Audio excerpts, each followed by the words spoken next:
Hi friends, welcome to my channel. आज हम बात करेंगे एडिटोरियल। आज का जो एडिटोरियल है उसमें एआई गवर्नेंस और डेमोक्रेसी के बीच में जो कितना घनिष्ठ संबंध है, मतलब इसमें क्या सब प्रॉब्लम्स है इसके बारे में। ठीक है, तो चलिए सबसे पहले जो एआई गवर्नेंस है, protecting human dignity and democracy, दोनों में बहुत ही विरोध चल रहा है। ठीक है, तो आज हम डिस्कस करेंगे एआई गवर्नेंस के बारे में, यानी आर्टिफिशियल इंटेलिजेंस को, जो कि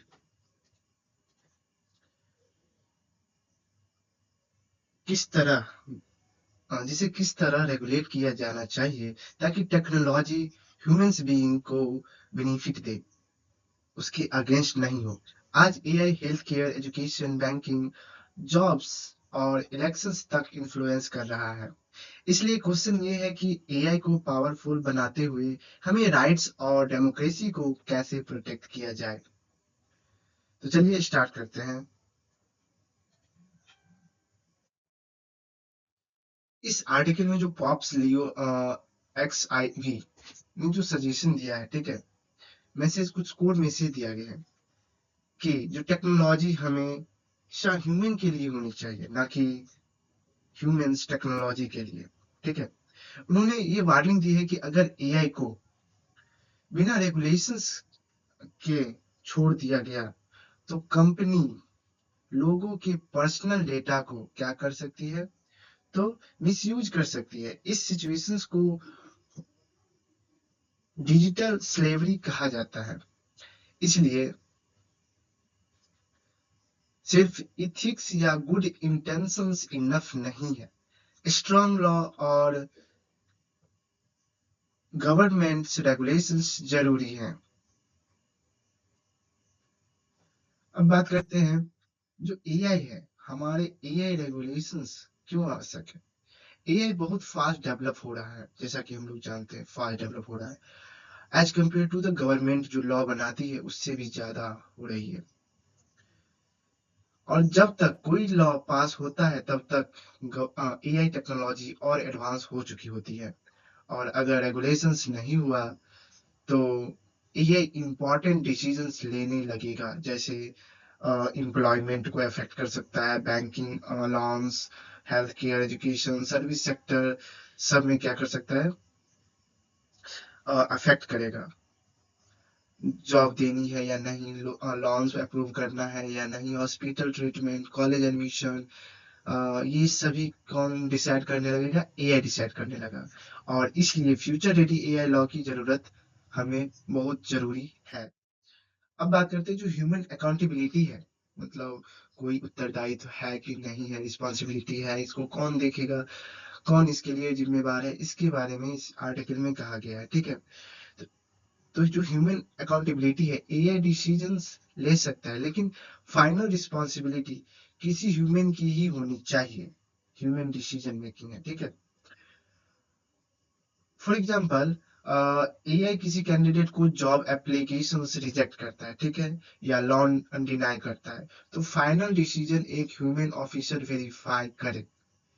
हाँ, भले ही एआई एआई से हम लोग क्या कर सकते हैं, प्लेटफॉर्म के थ्रू हायरिंग हो सकती है, लोन अप्रूव हो सकता है, मेडिकल ट्रीटमेंट के लिए वो ऑटोमेटिक सजेशन दे सकता है, मतलब ऑटोमेट कर सकता है कि कैंसिल होगा, 2 दिन बाद होगा, 3 दिन बाद होगा। उसके बाद यूनिवर्सिटी एडमिशन में देखा जाएगा, एआई देखेगा कि हाँ एडमिशन होगा कि नहीं होगा, उसकी एलिजिबिलिटी ये सब वेरीफाई करेगा एआई। लेकिन आखिरी जो फाइनल डिसीजन होना चाहिए वो किसका होना चाहिए, तो ह्यूमन ऑफिसर्स का, ना कि एआई का।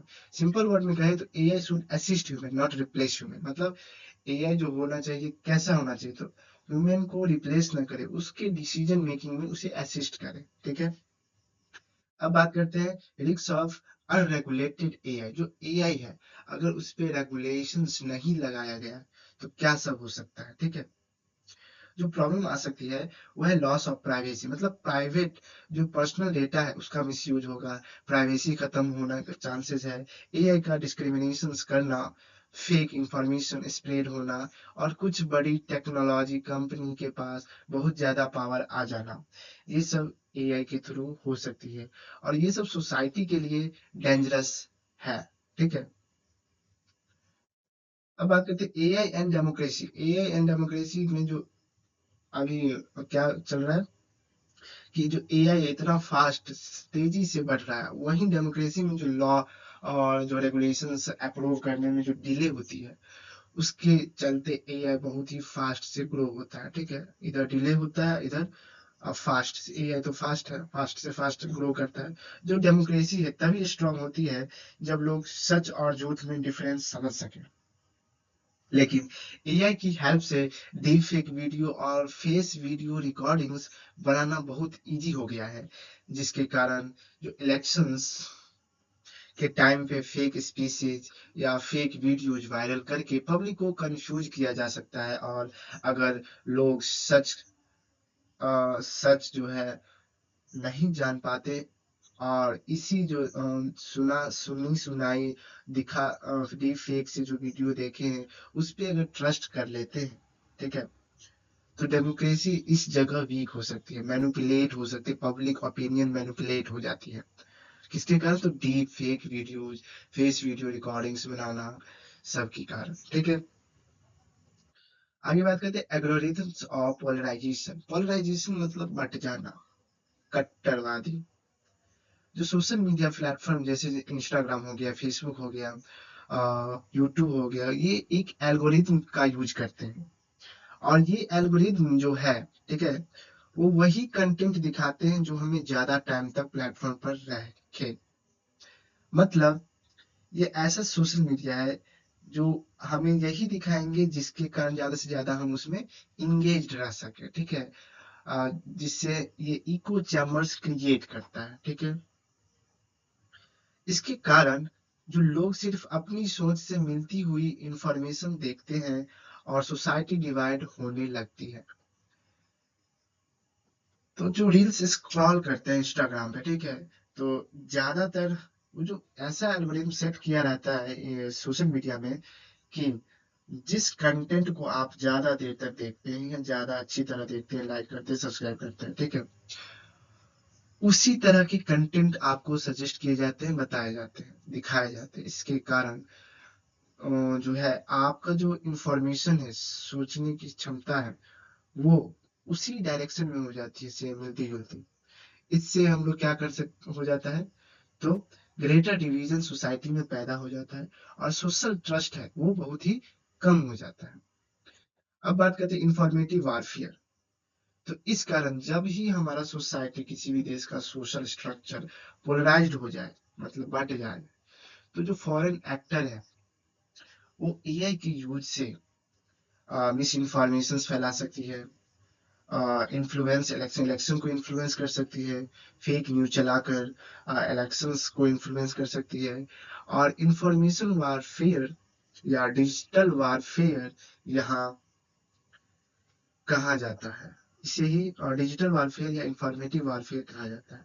इसमें नेशनल सिक्योरिटी के लिए भी एक बड़ा चैलेंज बन चुका है ये अभी। और अगर बात करें इंडिया की, तो इंडिया में जो डेमोक्रेसी है, ठीक है, तो इंडिया की जो डेमोक्रेसी है दुनिया की सबसे बड़ी डेमोक्रेसी, और इंटरनेट यूजर की संख्या भी पूरे वर्ल्ड से ज्यादा है। सोशल मीडिया यूजर्स इंडिया में ज्यादा है। रैपिड डिजिटल ग्रोथ के साथ फेक न्यूज भी फेक न्यूज भी बहुत ज्यादा वायरल हो जाते हैं, डीप फेक्स का रिस्क भी बढ़ जाता है। और इसीलिए इंडिया को एआई गवर्नेंस पर स्पेशल फोकस करना होगा, यही इस आर्टिकल के तहत बताया गया। अब बात करते हैं इसमें जो गवर्नेंस है, एआई गवर्नेंस में क्या पिलर्स है, तो 5 पिलर्स बताए गए हैं इस आर्टिकल में से। सबसे पहला ह्यूमन राइट्स। ठीक है, जो ह्यूमन राइट्स है मतलब प्राइवेसी और पर्सनल डेटा को प्रोटेक्ट करना। जो एआई गवर्नेंस लाना है उसके अंदर जो ह्यूमन राइट्स है, पब्लिक प्राइवेसी को प्रोटेक्ट करना, कंटेंट को इंश्योर करना कि ये उचित है और डिफेक्ट ना बनाया गया है, एआई जनरेटेड ना हो, ये सब इंश्योर करके प्लेटफॉर्म पे क्या करना, उसको अपलोड होने देना। ठीक है, और प्रिवेंट डिस्क्रिमिनेशन, डिस्क्रिमिनेशन को भी इसमें प्रिवेंट करना। वही दूसरा प्लेटफॉर्म अकाउंटेबिलिटी है, मतलब टेक कंपनी को ट्रांसपेरेंट बनाना, जितने भी टेक्नोलॉजी एल्गोरिथम ट्रांसपेरेंसी और कॉर्पोरेट रिस्पॉन्सिबिलिटी है उसको टेक बनाना। और तीसरा जो थर्ड है वो फ्री स्पीच है, प्रोटेक्शन ऑफ स्पीच। मतलब जो मिस इन्फॉर्मेशन है उसको रोकना, फ्रीडम ऑफ स्पीच को भी प्रोटेक्ट करना। जो फोर्थ है वो है डिजिटल लिटरेसी।